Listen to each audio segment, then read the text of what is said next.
A tutti, questa sera praticamente per la rubrica dei nuovi talenti vi voglio presentare un talento davvero speciale. È un signore praticamente che abbiamo incontrato nella fiera natalizia della Medifiera dei Fratelli Mazzara e praticamente ha un talento nascosto, ma ve lo presento subito. Buonasera. Buonasera. Come si chiama lei? Peppino Castro. Peppino Castro, noi abbiamo avuto praticamente opportunità di conoscerla nel servizio che le ho fatto praticamente. Ed è stato un grande piacere da parte mia. Lei praticamente nasconde un altro talento. Io credo di essere, faccio il cantastorie, però penso di essere presente come conoscitore anche di altre molteplici realtà che fanno parte delle nostre tradizioni popolari, anche quelle umoristiche. Certo. Lei praticamente questa sera che cosa ci farà? La storia do compare e la cummare. Cioè in forma umoristica praticamente? Certamente. Perfetto, allora le do il microfono e le faccio fare l'esibizione, ok? Benissimo. Allora amici telespettatori, vediamoci l'esibizione del signor Peppino. Bene, lo compare e la cummare. C'era una volta una bella picciotta, si maritava e si fece più bella, ma lo compare, parsi fatta apposta, la disiava di liperi alla testa. Ma che sta donna non ne vuole sapere, perché è maritata con lo primo amore. Ma lo compare che è scecco di maio, io insisto sempre, piscina che taio. E lo destino ali voti e birbandi avi l'appoggio di tutti i santi. Lo marituzzo parti e va a distanza, là la sasula cuttanda di panza. A così lo compare con fare gentili, la trova sola e la panza civile, ci gira attorno, con mare, che guai!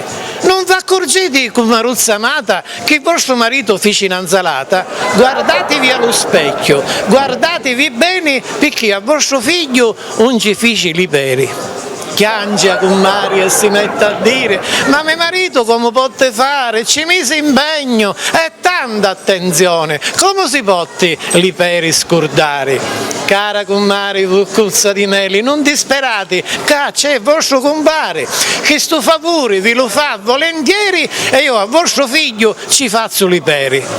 E su passati a così 9 mesi ci nasce un figlio davvero eccellente, la mamma è contenta e lo padre è felice, e lo marito beato e felice porta lo figlio da tutti gli amici. Vedete a me figlio, che belli peri, persino alla fera, può dire e venire.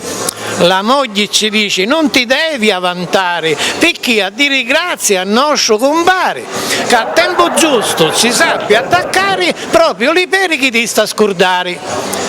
E lo marito guardando li peri ringrazia lo compare per tutto sto bene, prosita vero, ha fatto una ciura e non si vi rimango l'attaccatura. Finio. La storia di lo compare e della compare. Perfetto, bravo signor Grazie. Peppino, si chiama Grazie. Peppino, sì. Sì, grazie. Ci diamo del tu, visto che siamo tutti e due ragazzini. Bravo Peppino. Tutti e due ragazzini, vero? Va bene, complimenti. Quanto tempo è praticamente che nutri questa passione praticamente di fare? Io l'ho sempre nutrita, più che altro io sono un cantastorie, però abbraccio anche questo aspetto, questo settore umoristico, però di un certo livello, perché la bassa cultura non mi piace.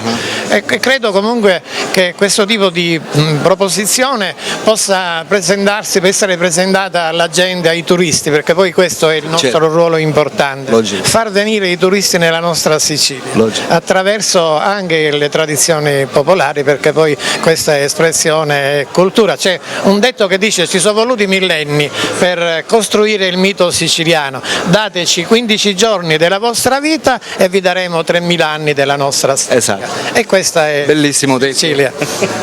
Come la nostra ancora, Peppino. Grazie. Amici telespettatori, per la rubrica dei nuovi talenti Alberto vi saluta insieme all'amico Peppino Castro. Ciao. Arrivederci.